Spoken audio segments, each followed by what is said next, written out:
Mes salutations à toi qui regarde, mes salutations à toi mon frère, mes salutations à toi ma sœur. C'est ton frère Yende, donc l'un des disciples de Zulason. Comme tu le sais déjà, Zulason c'est le seul enseignant dans cette réalité du visible. Donc il n'y a pas match. Donc s'il y a quelqu'un qui va te dire, qui vient te dire, oui, la vérité se trouve ici, c'est un menteur, c'est un charlatan, car le seul mandaté dans cette réalité du visible se nomme Zulula 100 et il a démontré à plusieurs reprises. Donc, pour vérifier, parce que chez les chrétiens, dans Actes 17, 11, on nous fait comprendre comme quoi que quand, on va dire, quelqu'un qui prétend d'être un mandaté annonce une nouvelle, donc annonce la bonne nouvelle, mais si toi, tu es, on va dire, un véritable croyant qui met réellement en pratique les ordonnances de ta propre Bible, mais tu vas vérifier ce qui a été dit et ce qui est dit. Donc, je t'invite d'aller pas de jeter un œil, parce que c'est une anomalie, mais de vérifier sur la chaîne de Zulason, donc sur YouTube, avec ta Bible, si ce qu'il dit est vrai, parce que c'est vrai, et il vient avec des preuves à l'appui, pas avec des on-dit, pas avec des théories, pas avec des je pense que Dieu m'a dit, ou avec de ses propres forces, de sa propre pensée. Non, lui, il est réellement animé par le Mundi, et lui, la vérité, ne font que un. Donc, vérifie et retiens ce qui est bon, parce que tout ce que Zulason dit est bon, et tu connaîtras la vérité qui peut-être, si tu l'acceptes, te rendra libre. Donc, là, nous allons, comme en notre habitude, lire dans Kalatambale. La dernière fois, nous avons eu l'immense honneur, la grâce de lire dans le rouleau la démonologie. Donc, l'étude interdite de la science du démon. Et il y a aussi d'autres rouleaux. Donc, pour avancer spirituellement, n'hésite pas à te procurer ce rouleau-là. Mais avant qu'on commence, il y a voilà, l'introduction. Je reviens tout de suite.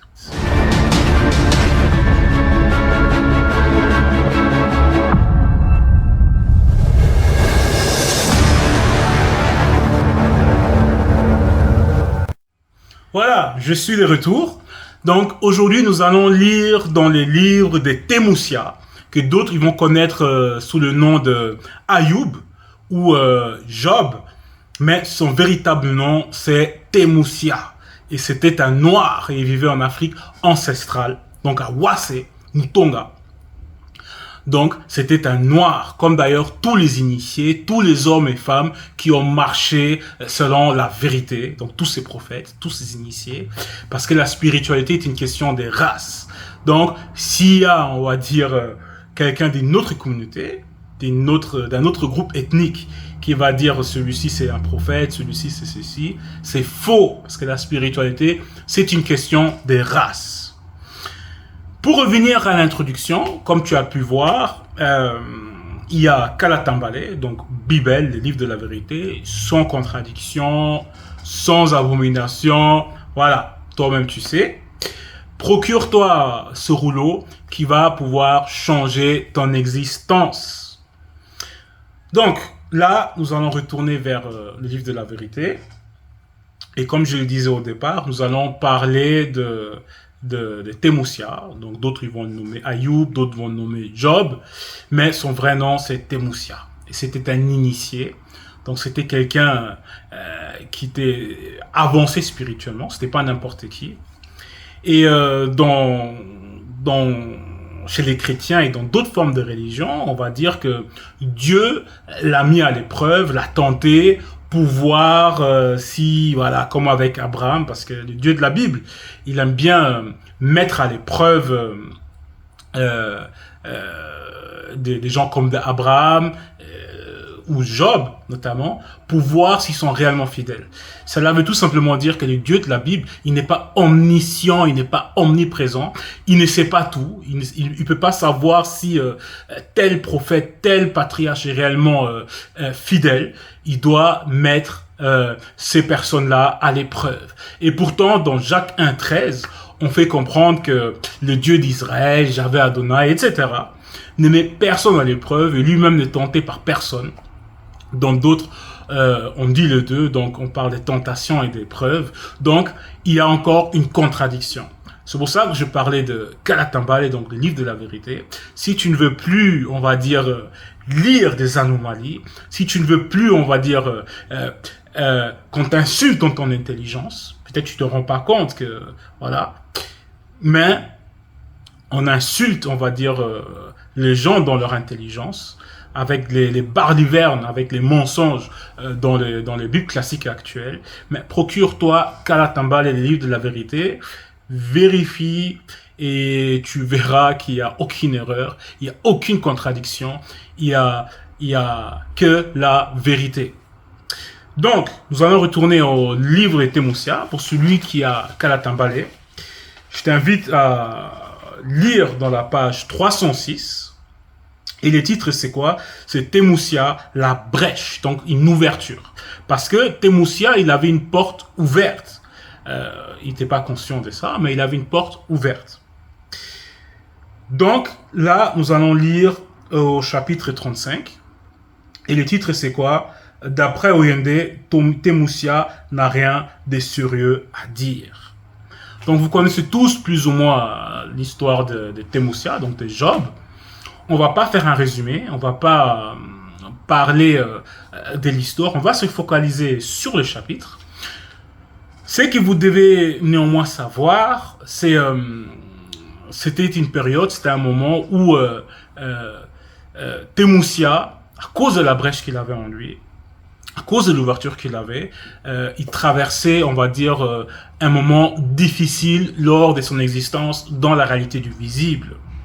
Et comme c'est la coutume chez les initiés, on ne te laisse pas seul. On ne te laisse pas seul, on va dire, dans ton malheur, donc dans le mauvais moment, donc dans la mauvaise heure. On te soutient. Il y a les initiés, on va dire, c'est comme une famille.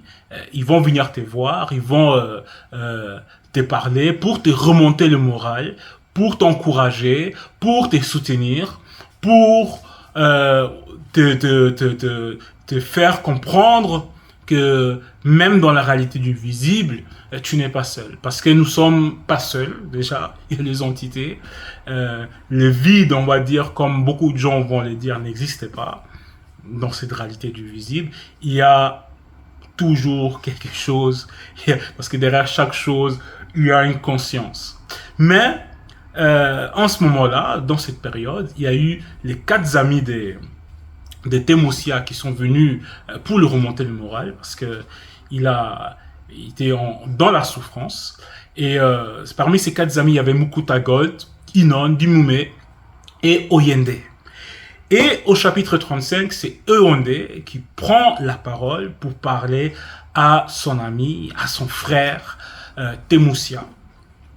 Parce que Temosia, par rapport au malheur, on va dire, par rapport à l'épreuve qu'il est en train de traverser, parce qu'il y a déjà Monmon, le fils de Tondo. Donc Monmon, c'est Salomon et Tondo, c'est le roi David.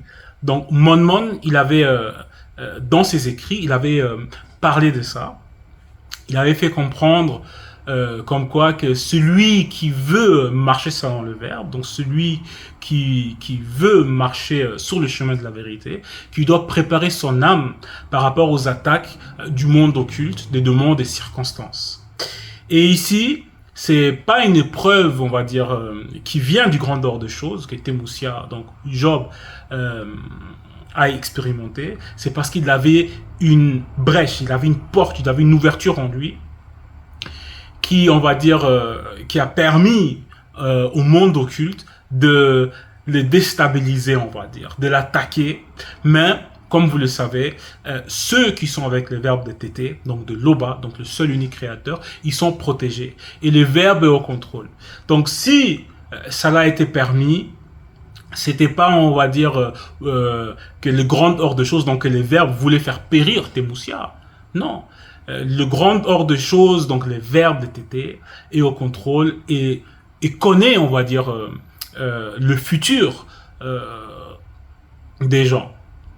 il connaît. Donc, le Verbe, il savait que Temoussia allait, allait être sauvé. Parce que là, actuellement, il est sauvé. Temoussia n'a pas péri à cause de l'épreuve à laquelle il a été soumis. Je dis ça parce qu'il y a beaucoup de gens vont peut-être croire quand ils vont vivre une épreuve que le grand ordre de choses ne sait pas ou le grand ordre de choses laisse faire pour mettre à l'épreuve ou voilà. Tous ces pensées-là, non. Celui qui est fidèle au verbe de t'aider n'a pas à s'inquiéter, peu importe de ce qu'il traverse. Bien sûr, parfois, on peut traverser des moments très difficiles, mais sachez-le, celui qui est fidèle au verbe est protégé. Et dans le livre de Temoussia, il y a eu ces 4 amis qui sont venus pour le soutenir. Et vous savez, parfois, quand vous voulez remonter le moral à un ami, à un frère, et vous voyez peut-être des choses que lui ne voit pas, mais vous oubliez votre objectif. Vous n'êtes plus là, on va dire, pour le remonter le moral, mais vous rentrez dans des débats, dans les... Voilà. Vous oubliez l'objectif de le remonter le moral, de les soutenir, d'être là pour lui. Et là, ça devient un débat stérile sur celui qui a raison, celui qui a tort. Il y a des accusations, etc. Et je dis pas que c'est ce qu'ils ont fait, ces amis, mais on va essayer de s'approprier l'histoire par rapport à ce que nous, personnellement, on peut vivre. C'est pour ça qu'on va se focaliser juste sur le chapitre 35. Donc, ici, Oyende reprit et dit, « Imagines-tu avoir raison? Penses-tu te justifier devant le verbe de Loba ?» Donc ici, il ne dit pas devant Loba, parce que Loba n'a pas de devant, n'a pas derrière, n'a pas de côté. Devant le verbe de Loba. Quand tu dis, que me sert-il, que me revient-il de ne pas pécher? Parce que beaucoup de gens vont se dire, qu'ils vont rentrer dans une réflexion, ils vont se dire, mais que je pêche ou que je pêche, que je pêche ou que je ne pêche pas, mais cela changerait quoi à ma vie, à mon existence? Parce que moi-même j'ai des yeux. Je vois que beaucoup de gens vont, on va dire, chercher à être, à vouloir marcher selon le verbe.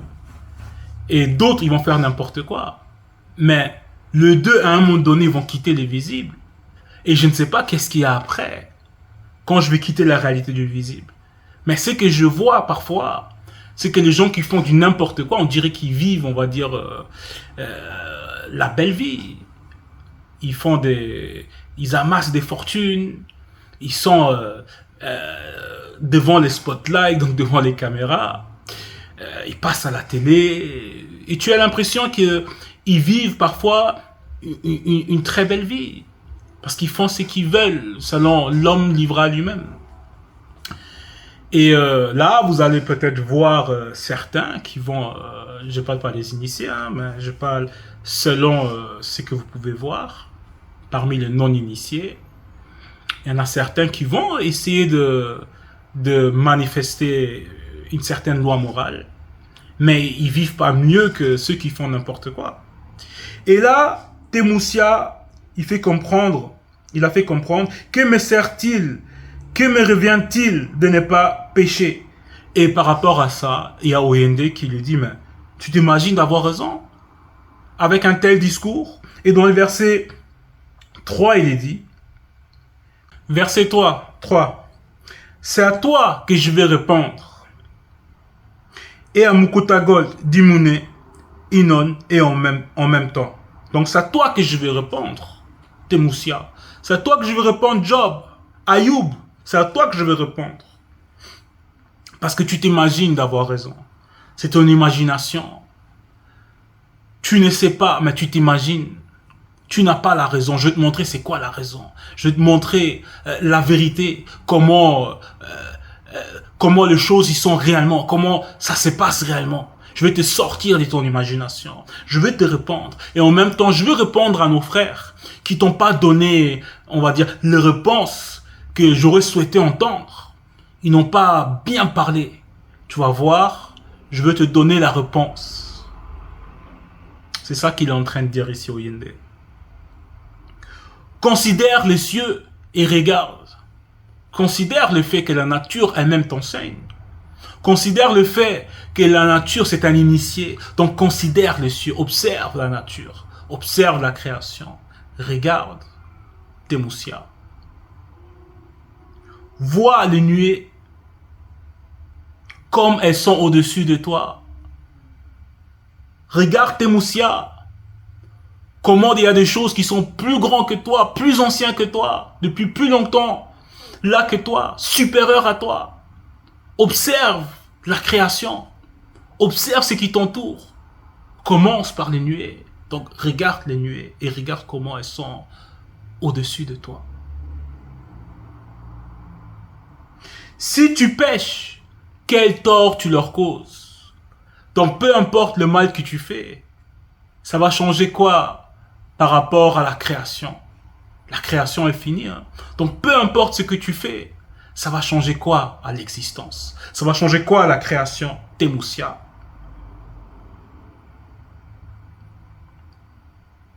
Et quand tes péchés se multiplient, que leur fais-tu? Donc ça va changer quoi? Que tu pêches une fois, deux fois, trois fois, ça va changer quoi à l'existence? Ça va changer quoi? Le soleil se manifeste, se dérobe. Il y a des cycles, il y a des périodes, des époques. Il y a des gens, des hommes qui vont venir à l'existence, qui vont quitter la réalité du visible. Donc, peu importe de ce qu'on va manifester ou pas, cela va changer quoi à ce qui nous surpasse dans l'existence, ce qui est au-dessus de nous. Ta méchanceté ne peut nuire qu'à ton semblable, ta justice n'utile qu'au fils de l'homme, du peuple. Verset 8. On crie contre la multitude des oppresseurs, on se plaint de la violence d'un grand nombre. Ce qui arrive actuellement, par exemple, sur Wassé. Il y a beaucoup qui vont se plaindre par rapport au fait qu'il y a eu la colonisation, il y a eu l'esclavage et que maintenant il y a peut-être les Chinois. Mais tout le monde crie contre les oppresseurs, tout le monde se plaint contre la violence d'un grand nombre des étrangers qui vont venir faire du n'importe quoi sur le continent bien-aimé. Mais nul ne dit où est le verbe de l'Oba qui nous inspire des chants d'allégresse pendant la nuit, qui instruit plus que les bêtes de la terre et nous donne l'intelligence plus qu'aux oiseaux du monde. Donc tu peux crier contre les oppresseurs, mais ce qu'il faut réellement faire, c'est de chercher le verbe de l'Oba, qui est au contrôle de tout. Donc, c'est bien de ne pas accepter l'injustice par rapport aux oppresseurs, etc. Mais la solution réside toujours dans le verbe de l'Oba. Donc c'est vers là qu'il faut se tourner. Verset 9. On a beau crier alors, le verbe de l'Oba ne répond pas. À cause de l'orgueil de blanc et de sang mêlés. Donc on a beau à crier. Aussi à Yahvé Adonai et à d'autres voilà, des faux dieux, des démons. Mais les verbes que tu cherches, les verbes de l'Oba que tu cherches à invoquer, ne te répondra pas. Parce que tu es dans l'anti-vérité. C'est en vain que l'on crie, les verbes de l'Oba n'écoutent pas. Il n'y a point d'égard. Bien que tu dises que tu ne le vois pas, ta cause est devant lui. Attends-le. Mais parce que la colère de Mundi Mabekokesedi ne sévit plus pour l'instant comme au temps connu avant la dérive, ce n'est pas à dire qu'elle est peu souci du crime. Donc, c'est pas parce que, on va dire, que tu as l'impression que le verbe n'agit pas directement par rapport aux oppresseurs, par rapport à l'injustice qu'on peut voir, qu'on fait subir au peuple noir, que le verbe de l'Oba ne voit pas, ou plutôt ne sait pas. Parce que, est-ce que le verbe de l'Oba a même besoin de voir? Donc, est-ce que le verbe de l'Oba a même besoin de voir? Parce que nous savons que le verbe de l'Oba est omniscient, omniprésent, et même au-delà. Et chaque chose en son temps. Mais le verbe de l'Oba ne change pas. C'est ça qui est clair. Ce sont les hommes qui vont changer. Ce sont les hommes qui vont se détacher du verbe de tété. C'est pour ça on voit des oppresseurs, on voit un grand nombre des personnes qui vont venir sur le continent et faire du n'importe quoi, qui vont manifester le racisme, qui vont manifester la violence, la haine, etc. Mais chaque chose en son temps. Et là, actuellement, nous vivons une époque formidable que beaucoup de gens, on va dire, ne vont pas considérer. Parce qu'il y a le deuxième, le libérateur, le purificateur, qui est au milieu de nous. Donc l'être suprême. Et dans cette réalité du visible, c'est une grâce immense. C'est la vérité qui est en train de se propager partout. C'est extraordinaire. Donc le verbe, il agit. Le verbe, il agit. C'est pour ça, au verset 11, il est dit, « Bien que tu dises que tu ne le vois pas, la cause est devant lui. Attends-le. » Parce que le verbe, on va dire ça comme ça avec mes propres mots, prendra toujours la défense du juste, donnera toujours la protection à celui qui est fidèle, à celui qui marche selon le verbe de l'Oba, et sera toujours à l'écoute de celui qui est dans la vérité, qui est connu, qui ne veut que faire un avec la vérité, dont l'intention est pure. Donc, il ne faut pas oublier ce genre de choses. Il faut chercher le secours près du verbe de l'Oba, au verbe de l'Oba, dans la vérité. Et au verset 13, il est dit, c'est que tout le discours de Temoussia n'est que fumée. Il multiplie le mot sans savoir ce qu'il dit. Donc parfois, cela peut arriver, que tu vas te retrouver dans une situation délicate, que tu vas trop parler, que tu vas beaucoup parler, voire même croire que ton malheur vient du verbe de l'Oba. Mais c'est pas ça. C'est pour ça qu'il est dit, attends-le. Si tu es juste, mais le verbe, il sait. Le verbe, il prendra ta défense. Le verbe, on va dire, combattra pour toi, te rendra justice. Parce que le verbe est fidèle et juste. Donc, ce message, c'était pour aussi que chacun de nous puisse se rendre compte que parfois on peut s'imaginer des choses, on peut subir des choses, on va parler, on va se lamenter, mais on n'est pas dans la réalité. Que notre analyse est comme l'analyse d'un homme livré à lui-même. Donc pas accompagné ou pas inspiré par le verbe de l'Oba. Et là, on commence à s'imaginer des choses. On va croire que le faux, c'est le vrai, et que le vrai, c'est le faux.